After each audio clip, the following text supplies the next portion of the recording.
Friend, आज हम continue करने वाले हैं अपने सेकंड लेक्चर को यूरिनरी सिस्टम के। इससे पहले फर्स्ट लेक्चर में हम यूरिनरी सिस्टम के पढ़ चुके हैं किडनी के बारे में। किडनी का क्या फंक्शन होता है, नेफ्रॉन के एनाटॉमिकल स्ट्रक्चर के बारे में पढ़ चुके थे कि जो नेफ्रॉन है बेसिकली वो दो पार्ट में डिवाइडेड होता है, रीनल कोप्सस एंड रीनल ट्यूब्यूल। रीनल कोप्सस में भी ग्लोमेरुलस होता है जो कि टफ्ट ऑफ कैपिलरीज जिसको बोलते हैं, और बोमन कैप्सूल होता है रीनल कोप्सस में, और रीनल ट्यूब्यूल में मैंने बताया था कि PCT, DCT and loop of Henle, ये तीन स्ट्रक्चर प्रेजेंट होते हैं रीनल ट्यूब्यूल में। तो आज वही ये डायग्राम मैं लेकर आया हूँ। यहाँ पर हम देखेंगे कि कौन कौन से स्ट्रक्चर कहाँ पर प्रेजेंट है नेफ्रॉन का। तो बेसिकली ये पूरा नेफ्रॉन का डायग्राम है। यहाँ पर क्या है कि ये आपको दिख रही होंगी, ये वेसल्स हैं। जो वेसल एंटर करती है नेफ्रॉन में उसको बोला जाता है एफरेंट आर्टेरियोल। इट मीन्स ये ब्लड वेसल्स और एफरेंट आर्टेरियोल ब्लड सप्लाई करता है नेफ्रॉन को। फिर ये एफरेंट आर्टेरियोल आगे चलकर कैपिलरीज में डिवाइड होता है और इस कैपिलरीज के नेटवर्क को बोला जाता है ग्लोमेरुलस। फिर यही कैपिलरीज आगे फिर दोबारा से कंटिन्यू होता आर्टेरियोल में और नेफ्रॉन को लीव करता। उस आर्टेरियोल को अब बोला जाता है इफरेंट आर्टेरियोल। देखो, जो ब्लड वेसल्स एंटर कर रही है नेफ्रॉन में उसको बोला जाता है इफरेंट आर्टेरियोल, और जो नेफ्रॉन को लीव करता है ब्लड वेसल उसको बोला जाता है इफरेंट आर्टेरियोल। और बीच में इन दोनों के afferent arteriole and efferent arteriole के बीच में टफ्ट ऑफ कैपिलरीज होती है, मतलब कैपिलरीज का एक नेटवर्क होता है, और उसी कैपिलरीज के नेटवर्क को बोला जाता है ग्लोमेरुलस।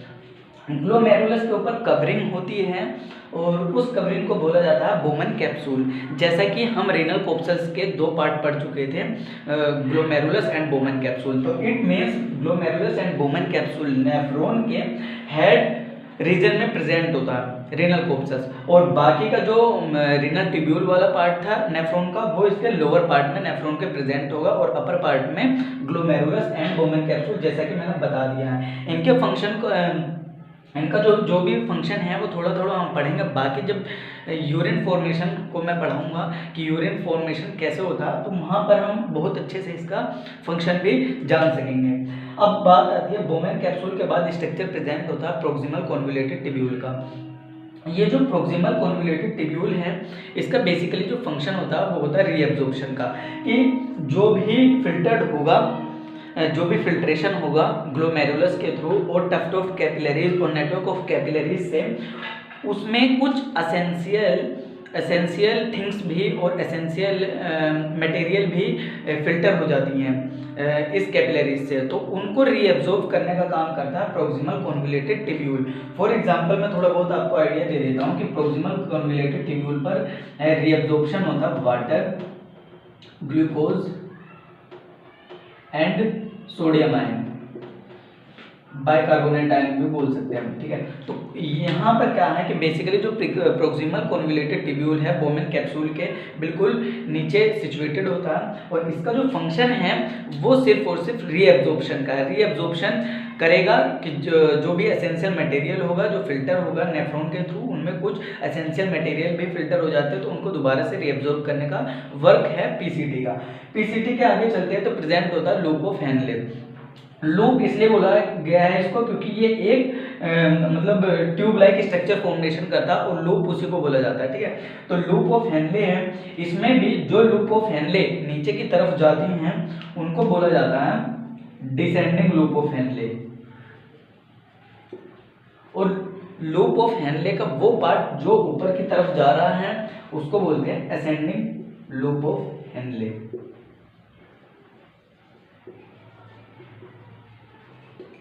ठीक है। लूप ऑफ हेनले क्या है कि प्रोक्सिमल कॉन्वोल्यूटेड ट्यूब्यूल से बिल्कुल स्टार्ट होता है ये, और जो पार्ट नेफ्रॉन के बिल्कुल लोअर साइड को जाता है लूप ऑफ हेनले का उसको बोला जाता है डिसेंडिंग लूप ऑफ हेनले, और लूप ऑफ हेनले का वो पार्ट जो नेफ्रॉन की तरफ जा रहा है उसको बोला जाता है असेंडिंग लूप ऑफ हेनले। अब descending loop of Henle and ascending loop of Henle ये भी थिक एंड थिन रीजन में डिवाइडेड होता है। जब प्रोक्सिमल कॉन्वोल्यूटेड ट्यूब्यूल से लूप ऑफ हेनले स्टार्ट होता है तो यहाँ पर रीजन प्रेजेंट होता है थिक लूप ऑफ हेनले का, ठीक है। यहाँ पर लूप ऑफ हेनले थोड़ा थिक होगा, थिक, और फिर नीचे की तरफ थिन होगा, लूप ऑफ हेनले। जब असेंडिंग लूप ऑफ हेनले की बात कर रहे हैं तो यहाँ पर पहले रीजन प्रेजेंट होता थिन और फिर प्रेजेंट होता थिक। लूप ऑफ हेनले के बाद कंटिन्यू होता है structure distal convoluted tubule. Distal convoluted tubule का जो मेन फंक्शन होता है वो होता है सीक्रेशन। जो भी यूरिन होगा, यूरिन कंटेंट, इसमें डिस्टल कॉन्वोल्यूटेड ट्यूब्यूल सीक्रेशन करता है वाटर का एंड सोडियम आयन। एक बात याद रखना कि सोडियम को, जो सोडियम है उसको फॉलो करता है वाटर। अगर सोडियम रीअब्जॉर्ब होगा तो वाटर भी रीअब्जॉर्ब होगा, और सोडियम अगर रिलीज होगा मतलब सीक्रेट होगा तो वाटर भी सीक्रेट होगा। फॉर एग्जांपल पीसीटी पर मैंने बात की थी कि इसका वर्क होता है रीअब्जॉर्प्शन का, तो यहाँ पर सोडियम आयन रीअब्जॉर्ब हो रहा था, उसके साथ साथ वाटर के साथ साथ कुछ glucose, bicarbonate ion. Loop of Henle पर भी यही चीज़ होती है कि रीअब्जॉर्प्शन होता है इलेक्ट्रोलाइट्स का, सोडियम आयन हो गया, पोटेशियम आयन हो गया, इन सभी का, और इसके साथ साथ वाटर का भी रीअब्जॉर्प्शन होता है। डीसीटी का बस फंक्शन होता है सीक्रेशन का, जैसे कि मैंने बता दिया। फिर ये जितना भी चीज़ सीक्रेट होगा वो यूरिन फॉर्म्ड होगा, और यूरिन जो है जाकर कलेक्ट होता है कलेक्टिंग डक्ट में। कलेक्टिंग डक्ट के बाद वही प्रोसीजर होता है कि माइनर कैलिक्स के बाद मेजर कैलिक्स, फिर रीनल पेल्विस और यूरेटर के थ्रू यूरिनरी ब्लैडर, जैसे कि किडनी में मैं आप सभी को स्ट्रक्चर में बता चुका था। तो ये पूरा जो स्ट्रक्चर है ये किडनी में ही प्रेजेंट है, पहले भी मैं बता चुका था। और नेफ्रॉन का मेन फंक्शन होता है फिल्ट्रेशन ऑफ ब्लड, और ब्लड के फिल्टर से बनता है यूरिन। और यूरिन में भी ये चीज़ें होती हैं कि 3 स्टेप में होता है, वो मैं आपको बताऊंगा अपने नेक्स्ट वीडियो में। 3 स्टेप में यूरिन फॉर्मेशन होता है। पहला होता है फिल्ट्रेशन, सेकंड स्टेप होता है रीअब्जॉर्प्शन, जो भी चीज़ फिल्टर्ड हो जाती है उसमें से एसेंशियल थिंग्स को दोबारा से रीअब्जॉर्ब कर लिया जाता है किडनी में और ब्लड वेसल में, रीअब्जॉर्प्शन। और थर्ड होता है स्टेप सीक्रेशन। जैसे कि थोड़ा थोड़ा मैं आपको यहाँ पर हिंट दे चुका हूँ, एक बार रिवाइज करते हैं क्विक रिवीजन। इन नेफ्रॉन में जो ब्लड वेसल एंटर करती है उनको बोला जाता है एफरेंट आर्टेरियोल। एफरेंट आर्टेरियोल का ल्यूमन लार्ज होता है as compare to efferent arteriole. फिर जो ब्लड वेसल लीव कर रही होती है नेफ्रॉन को, उनको बोला जाता है इफरेंट आर्टेरियोल। बीच में प्रेजेंट होता है कैपिलरीज, जो कि इन्हीं आर्टेरियोल से बना होता है, और इन कैपिलरीज के नेटवर्क को बोला जाता है ग्लोमेरुलस। इसके ऊपर कवरिंग होती है बोमेन कैप्सूल की, और बोमेन कैप्सूल की कवरिंग होती है, और ये एक सिंपल स्क्वायमस एपिथेलियम से फॉर्म्ड होता है। एपिथेलियम, वो Bowman capsule simple squamous epithelium, simple squamous epithelium tissue का बना होता है बोमेन कैप्सूल के बाद स्ट्रक्चर प्रेजेंट होता है PCT, proximal convoluted tubule. Proximal convoluted tubule का जो मेन फंक्शन है वो है रीअब्जॉर्प्शन। रीअब्जॉर्प्शन किन किन चीज़ों को करेगा कि जो भी फिल्ट्रेट बनता है ग्लोमेरुलस से, उनमें कुछ एसेंशियल थिंग्स भी फिल्टर हो जाती हैं, तो उनको दोबारा से रीअब्जॉर्ब करा जाता है। जैसे ग्लूकोज है, वाटर है, सोडियम है, बाइकार्बोनेट आयन है। इसके साथ साथ कुछ और भी थिंग्स होती हैं जो कि रीअब्जॉर्ब हो जाती हैं, बट कॉमनली ये हैं। उसके बाद स्ट्रक्चर स्टार्ट होता है पीसीटी के बाद loop of Henle. Loop of Henle भी इसके 2 रीजन हैं, distal loop of Henle and descending loop of Henle and ascending loop of Henle. जो पार्ट लूप ऑफ हेनले का नेफ्रॉन से नीचे की तरफ जा रहा होता है उसको बोला जाता है डिसेंडिंग लूप ऑफ हेनले, और लूप ऑफ हेनले का पार्ट जो ऊपर की तरफ जा रहा हो नेफ्रॉन की तरफ उसको बोला जाता है असेंडिंग लूप ऑफ हेनले। यहाँ पर भी रीअब्जॉर्ब होता है, for example sodium and water. फिर स्ट्रक्चर स्टार्ट होता है लूप ऑफ हेनले के बाद distal convoluted tubule. Distal convoluted tubule का मेन फंक्शन होता है सीक्रेशन। सीक्रेशन किस चीज़ का करेगा? सोडियम एंड वाटर है। अब ये सभी चीज़ें यूरिन में आकर मतलब क्या होता है कि कंबाइंड हो जाती है, और कंबाइंड होने के बाद कलेक्टिंग डक्ट में पूरा का पूरा यूरिन जाकर एक्यूमुलेट होते हैं। कि nephron types, nephron basically 2 type का होता है, cortical nephron and second one is juxtamedullary nephron.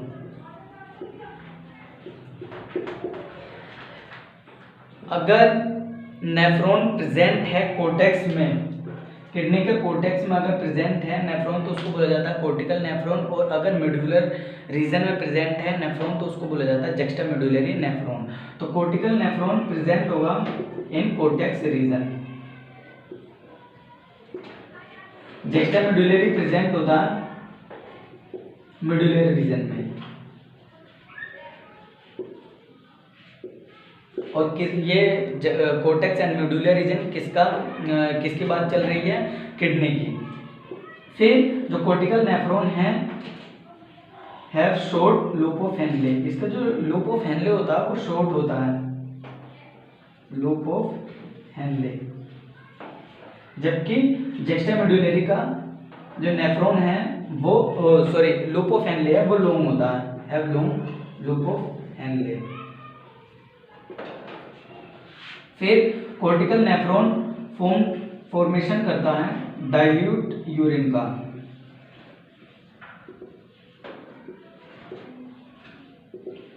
Juxta medullary formation करता है कंसेंट्रेटेड यूरिन।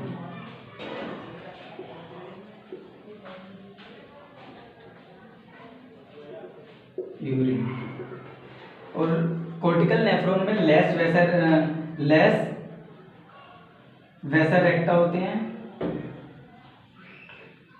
और मेडुलरी नेफ्रॉन में मोर वैसा रेक्टा होता है, बहुत ज़्यादा होता है। अब देखते हैं कोर्टिकल नेफ्रॉन, मैंने आपको यहाँ पर बताता है स्ट्रक्चर ऑफ नेफ्रॉन, ठीक है, ऐसा होता है। अगर नेफ्रॉन का लूप ऑफ हेनले शॉर्ट है, ये क्या है, ग्लोमेरुलस, यहाँ पर आती है आर्टरीज, ऐसे जा रही होती है, एफरेंट आर्टेरियोल, मतलब एफरेंट आर्टेरियोल, बोमेन कैप्सूल, ये पूरा आपको स्ट्रक्चर में बता चुका हूँ। तो अगर लूप ऑफ हेनले छोटा है तो उसको बोला जाता है कोर्टिकल नेफ्रॉन, और कोर्टेक्स रीजन में प्रेजेंट है। जुक्स्टा मेडुलरी में लूप ऑफ हेनले है वो लॉन्ग होगा, ठीक है, ये लॉन्ग होगा। फिर थर्ड मैंने पॉइंट बताया कि फॉर्मेशन ऑफ डाइल्यूट यूरिन, तो cortical nephron dilute urine form करता है, इट मींस H2O की कंसेंट्रेशन ज़्यादा होगी, और juxta medullary nephron concentrated urine formation करता है, मतलब कि H2O की कंसेंट्रेशन कम होगी यूरिन में।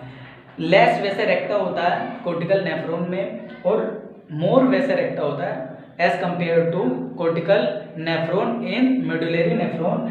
उसका रीजन ये है, पहले वैसे रेक्टा को समझते हैं कि ब्लड वेसल्स जो एफरेंट आर्टेरियोल से कैपिलरीज जा रही होती है, ब्लड वेसल्स जो सप्लाई करती हैं ब्लड लूप ऑफ हेनले को, उनको बोला जाता है वैसा रेक्टा। तो अगर लूप ऑफ हेनले छोटा है तो वहां पर ब्लड वेसल्स भी कम होंगी, इसीलिए बोला गया है कि कोर्टिकल नेफ्रॉन में कम वैसा रेक्टा होती हैं। तो लूप ऑफ हेनले अगर लॉन्ग है तो वहां पर ब्लड वेसल्स भी ज़्यादा होंगी, तो इट मीन्स मेडुलरी नेफ्रॉन में इसीलिए ज़्यादा वैसा रेक्टा होती हैं। तो यहाँ तक ये पूरा नेफ्रॉन का टाइप था। एक बार हम रिवाइज कर लेते हैं कि दो टाइप है, cortical nephron and juxta medullary nephron. Cortical nephron present होता है कोर्टेक्स रीजन में, किडनी के डाइल्यूट यूरिन फॉर्मेशन करता है, और लूप ऑफ हेनले शॉर्ट होता है। मेन आपको बस बात ये रखनी है कि कोर्टिकल का लूप ऑफ हेनले छोटा होगा और जक्स्टा मेडुलरी का लूप ऑफ हेनले बड़ा होगा। फिर वैसा रेक्टा की सप्लाई है वो भी ज़्यादा होती है मेडुलरी नेफ्रॉन में।